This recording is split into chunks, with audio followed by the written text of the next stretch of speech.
नमस्कार, बहुत बहुत स्वागत है आपका। आप देख रहे हैं MH1 प्राइम, आपके साथ मैं हूं कुणाल गोस्वामी। पुलवामा आतंकी हमले की जब बात की जाती है तो आज उसकी दूसरी बढ़ती है।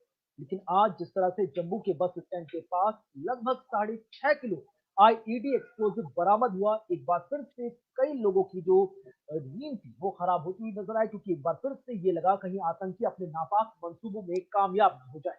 लेकिन सुरक्षा बलों ने तुरंत समय पर कार्रवाई करते हुए न सिर्फ कुछ एक्सप्लोजिव को बरामद किया, बल्कि कहा जा रहा है कि लगभग जिस व्यक्ति के पास वो बैग था उसे भी पकड़ा गया और उसके दो साथियों को भी पकड़ा गया। इसी पर ज्यादा चर्चा के लिए और किस तरह से इस घटना की आने वाले वक्त में जो रिप्रोकेशन है वो हो सकती है, उसी पर बात करने के लिए हमारे साथ डिफेंस एक्सपर्ट कर्नल दर्शन सिंह ढिल्लों हमारे साथ लाइव जुड़ चुके हैं। कर्नल साहब, जिस तरह से जम्मू की बस स्टैंड पर आज आईईडी बरामद हुआ है, ये पहली मर्तबा नहीं है जब जम्मू कश्मीर के अलग अलग स्थानों से इस तरह से एक्सप्लोजिव बरामद हुआ। इसे आप किस तरह से देखते हैं, क्योंकि एक तरफ आज पूरा हिंदुस्तान पुलवामा आतंकी हमले की दूसरी बरसी मना रहा है, लेकिन दूसरी तरफ देखा जाए तो जम्मू कश्मीर में जो हुआ उसने कई सवाल खड़े कर दिए।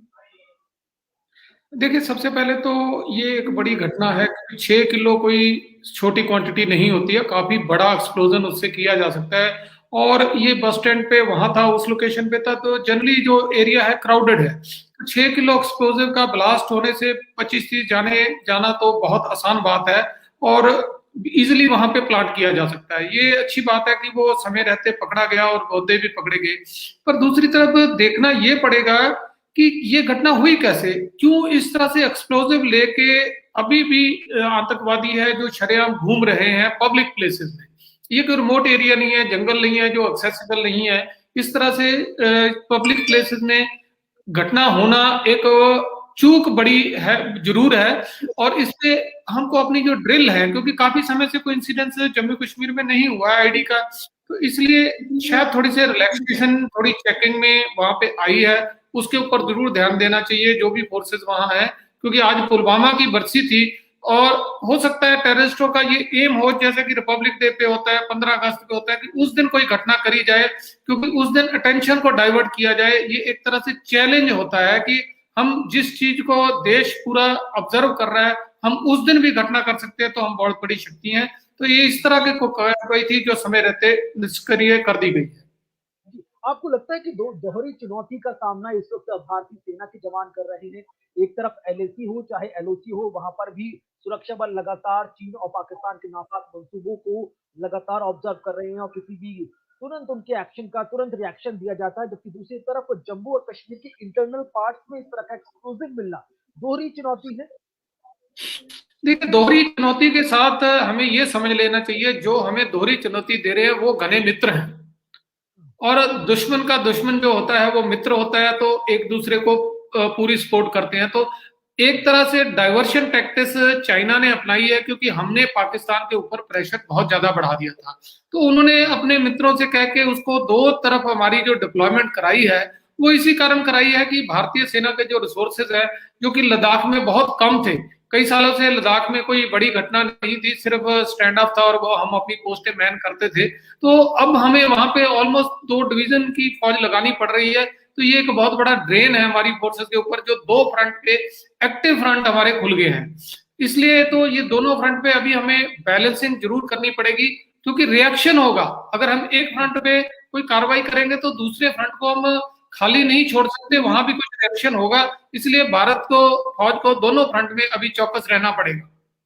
क्योंकि लगातार जिस तरह से आपने जिक्र किया कि जहां से ये एक्सप्लोजिव बरामद हुआ है वो कोई शेडी एरिया नहीं था, घाटी के तराई के इलाके नहीं थे, ये एक पब्लिक प्लेस थी। बारामूला की अगर हम बात करें या पुलवामा में जो हुआ उसकी हम बात करें, तो लगातार सवाल उठते हैं कि लूपहोल्स कई नजर आते हैं। आपको लगता है कि लूपहोल्स पर बहुत जल्द और तुरंत कार्रवाई करनी चाहिए? जी हाँ, तुरंत कार्रवाई करनी चाहिए। देखिए, पुलवामा में जो चूक हुई थी, उसमें पैटर्न हमारा पता है कि कॉन्वॉय कितने बजे चलती है, कितने बजे पहुंचती है, क्योंकि 300 किलोमीटर का रास्ता जम्मू से कश्मीर श्रीनगर जो है ट्रेवल करना है, वो तो सुबह चलेगी, शाम को पहुंचना है। उसमें ज्यादा से ज्यादा जो वेरिएशन 1 आधे घंटे की होती है। उसमें सबसे बड़ी चूक थी, क्योंकि पहले सिविलियन व्हीकल्स को कॉन्वॉय के साथ मिक्सअप नहीं होने दिया जाता था। फिर धीरे धीरे जब ये कि नहीं, सिविलियन को इनकन्वीनियंस होती है, तो वो सिविलियन गाड़ियों को भी मिक्सअप होने दिया गया। तो इसी तरह से वो कार जो उसमें मिक्सअप होगी, और वो गाड़ी के बराबर उन्होंने खड़ी करी और वहां पे ब्लास्ट कर दिया। तो ये चूक हमें जो लूप होल है बंद करने पड़ेंगे और स्ट्रिक्ट ड्रिल्स अपनानी पड़ेगी। पर ये जो आज हुआ है, आईडी मिली है, ये ऐसी जगह है जहां पब्लिक का आना जाना है।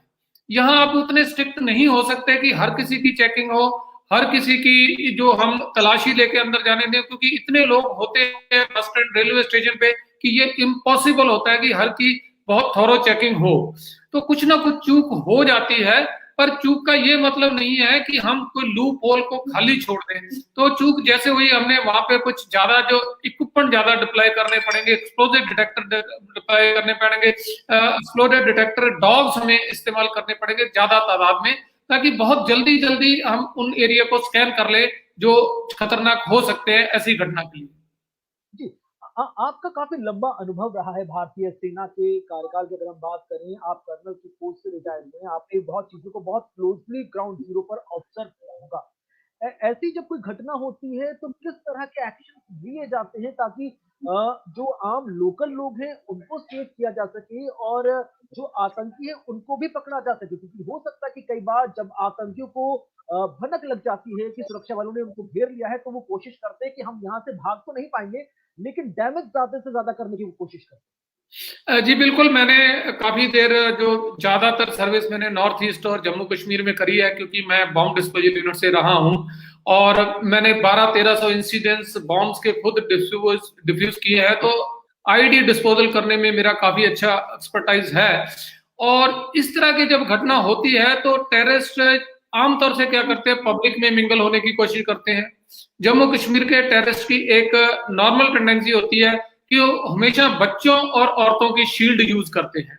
उनको पीछे गन से डराया जाता है और उनको आगे लाया जाता है, ताकि अगर सेना ज्यादा अग्रेसिव हो और कोई कैजुअलिटी हो जाओ तो उनके लिए एक वो ट्रम्प कार्ड होता है कि किसी लेडी को मार दिया, किसी बच्चे को मार दिया। तो ये चीजें बड़ी सोच समझ के करनी पड़ती हैं कि सख्ती तो करनी पड़ती है, पर उस सख्ती में कहीं कोई आम शहरी जिसको इंस्टिगेट करके लाया गया है या जिसको फोर्सेबली उस डेमोन्स्ट्रेशन में खड़ा किया गया है उसका नुकसान हो जाने से वो बात कई बार उल्टी पड़ जाती है। तो इसलिए सुरक्षा बलों के लिए दोनों तरफ से चौकन्ने रहना पड़ता है कि उनकी चाल में भी ना फंसे और सख्ती भी करे।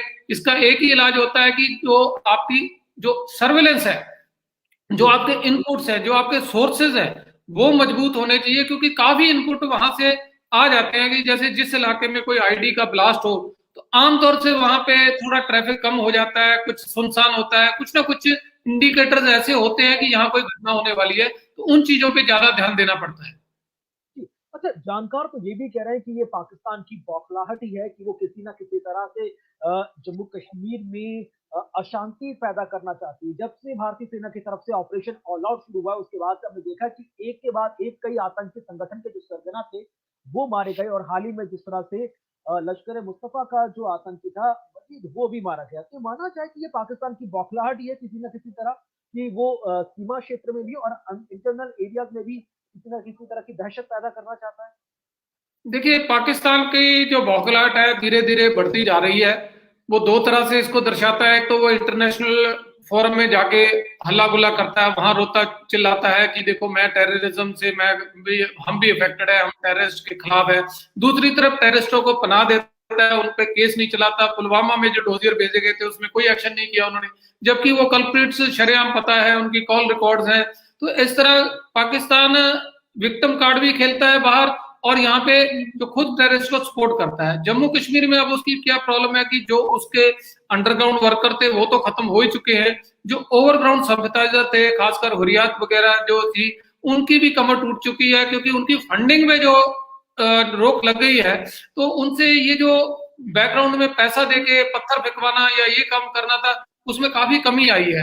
तो अब काफी हद तक जो पाकिस्तान के पास कोई मकसद या कोई इतनी बड़ी फोर्स जो वहां पे कोई क्रिएटिविटी या और ऐसा करने के लिए कोई बड़ा एक्शन करने के लिए नहीं है।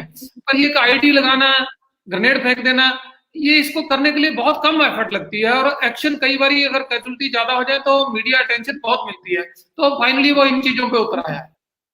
जी, मैं इसी चीज पर आ रहा था क्योंकि लगातार हमने देखा है कि जो बात कल गृह मंत्री अमित शाह ने भी सदन में कही कि जब से धारा 370 हटी है उसके बाद से घाटी में काफी शांति हुई है।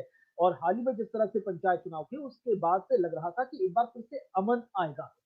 ये भी माना जा रहा है कि चाहे पीडीपी हो, चाहे नेशनल कॉन्फ्रेंस हो या हुर्रियत के नेता हैं, वो भी काफी इससे बेचैन है कि भाई उनकी जो सियासी दुकान है वो बंद हो गई है। अब घाटी में शांति आ गई तो उनको कौन पूछेगा, और अन्य राजनीतिक दलों की पहुंच ज्यादा बन जाएगी। नहीं, ऐसी कोई बात नहीं है। देखिए, डेमोक्रेसी है, डेमोक्रेसी में कोई भी गेम ऑफ नंबर्स, कोई भी अगर जीत के आ सकता है तो मोस्ट वेलकम है। वो सरकार भी बना सकता है, वो अपने पंच भी बना सकता है, सरपंच भी बना सकता है। और बड़ी गिनती में खुशी की बात है कि जम्मू कश्मीर में थ्रेट के बावजूद लोग निकल के घरों से आए हैं, चाहे उन्होंने किसी को भी वोट किया हो। वो लोकतंत्र में हक है, किसी को भी अपना नेता वो चुन सकते हैं। और जब चुने हुए लोग, जब तक वो डेमोक्रेसी के रूल्स रेगुलेशन मानते हैं, डेमोक्रेटिक तरीके से काम कर सकते हैं, तो कोई परेशानी नहीं है, चाहे वो किसी भी पार्टी के हों। तो जम्मू कश्मीर में सिचुएशन काफी इंप्रूव हुई है, लोगों ने बढ़ चढ़ के वोटिंग में हिस्सा लिया है। तो ये एक अच्छी बात है कि लोगों का विश्वास जो डेमोक्रेटिक तरीके में है, बदलाव जो चाहिए वो कर सकते हैं डेमोक्रेटिक तरीके से। दुनिया में बदलाव होते हैं, प्रधान बदले जाते हैं, प्रेसिडेंट बदले जाते हैं, प्राइम मिनिस्टर बदले जाते हैं।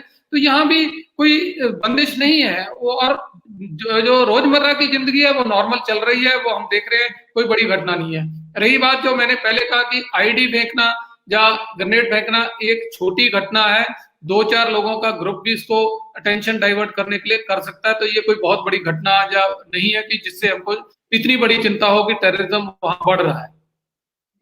जिस तरह से जम्मू के बस स्टैंड के पास ये पूरा घटनाक्रम सामने आया, और यहाँ तक पहुंचना किसी भी आतंकी का, वो भी 6.5 किलो आईईडी के साथ, आप किस तरह से देखते हैं कि लोकल जो है, कुछ लोग जो असामाजिक हैं, उनका भी इन्वॉल्वमेंट रहा होगा, क्योंकि इस सरहद पार से अंदर आना और उसके बाद इतने इंटरनल एरिया में पहुंच जाना, वो भी एक्सप्लोजिव के साथ, इतना आसान तो नहीं है सर। देखो, इतना आसान नहीं है, पर जम्मू में क्या है कि हमारा जो नेशनल हाईवे 1 है, वो ऑलमोस्ट बॉर्डर के पैरेलल चलता है। आप जम्मू से लेके देखिए नीचे जो सांबा तक है, आगे विजयपुर सब जितना है, वो बिल्कुल कठुआ तक बॉर्डर के साथ साथ चलता है। और सांबा में तो बॉर्डर तकरीबन 8 से 10 किलोमीटर है। तो वहां पे जो है आईबी सेक्टर है, और वहां से क्रॉसिंग करना पॉसिबल है। पहले भी क्रॉसिंग हुई है, उसके बाद ये आगे जाके डोडा जाके पीर पंजाल रेंजेस में निकलते हैं। वहां से पहले भी जितनी, जैसे कालूचक हुआ था, संजुबन हुआ है, तो ये टेररिस्ट उसी एरिया से आए थे। लोकल सपोर्ट डेफिनेटली है, क्योंकि लोकल सपोर्ट के बिना कोई टेररिज्म सर्वाइव नहीं करता। हो सकता है वो कम हो जाती है, कभी ज्यादा हो जाती है, या कभी वो पैसे से खरीदी जाती है, तो ये भी हो जाता है। पर जो कमी आई है घटनाओं में जरूर आई है, लोकल सपोर्ट भी कम हुई है, पर अभी भी लोकल सपोर्ट छिटपुट है, और उसी के कारण ऐसी चीजें पॉसिबल है। कर्नल ढिल्लों, मेरा एक अहम और अंतिम सवाल है, क्योंकि भारत सरकार अंतर्राष्ट्रीय स्तर के साथ साथ बायलेटरली भी इस पूरे मामले को डील कर रही है, चाहे वो चाइना के साथ हो सिक्योरिटी को लेकर, या फिर पाकिस्तान के साथ। लेकिन जिस तरह से कई जगहों पर खबरें आई हैं कि आतंकी लगातार हरकत में आने की कोशिश कर रहे हैं घाटी में, फिर से अशांति फैलाने के लिए, क्या कुछ बेस्ट जो स्टेप्स हैं वो भारतीय सेना के द्वारा उठाए जा सकते हैं, ताकि जो अमन शांति काफी लंबे अरसे बाद घाटी में नजर आई है या जम्मू में नजर आई है, वो आगे भी बरकरार है? देखिए, काफी लंबे समय के बाद एक शांति का लंबा स्ट्रेच आया है। शांति के स्ट्रेच पहले भी आए हैं, सीज फायर हुआ, कभी आपस में बातचीत करके हुआ, पर वो फिर टूट जाता है। पर इस बार उम्मीद है कि ये स्ट्रेच लगातार चलेगा, क्योंकि अब कम टूट चुकी है उन लोगों की जो टेररिज्म को सपोर्ट करते थे, और लोग भी वहां के तंग आ चुके हैं। बहुत ज्यादा लोगों को परेशानी है, और लोग इससे छुटकारा चाहते हैं किसी न किसी तरह। और जब पॉजिटिविटी आई है, वहां पे इलेक्शंस हुए हैं, पंचायत के इलेक्शंस हुए हैं ये, और बाकी इलेक्शंस हुए हैं, तो एक तरह से वहां पे माहौल बनाया गया है उनको अपना हक देने का। तो काफी लोगों को समझ आ रही है, और मुझे उम्मीद है कि ये स्ट्रेच अब लंबा चलेगा, लोगों का विश्वास बढ़ेगा शांति प्रक्रिया में। बाकी भारतीय सेना जो काम कर रही है वो बखूबी कर रही है। उनका काम बॉर्डर पे टेररिज्म रोकना है, वहां से रोकना है, और जो अंदर छिटपुट घटनाएं, जो एरिया डिस्टर्ब है, क्योंकि 3 या 4 डिस्ट्रिक्ट ही टोटल डिस्टर्ब है जिसमें आर्मी डिप्लॉयड है, बाकी में नहीं है, तो वो भी साउथ कश्मीर के हैं। तो वहां पे सेना बखूबी वो अपना सर्च एंड डिस्ट्रॉय मिशन चला रही है, और काफी हद तक सक्सेसफुल है। बहुत कम नंबर के गिनती के अभी जो टेररिस्ट बचे हैं। पाकिस्तान अपना एजेंडा ऐसे ही चलाता रहेगा, उस पर हमें गार्ड करना पड़ेगा। बहुत बहुत शुक्रिया कर्नल दर्शन सिंह ढिल्लों, आपका हमारे साथ इस पूरे विषय पर विस्तार से बात करने के लिए। बहरहाल आज की इस चर्चा में बस इतना ही।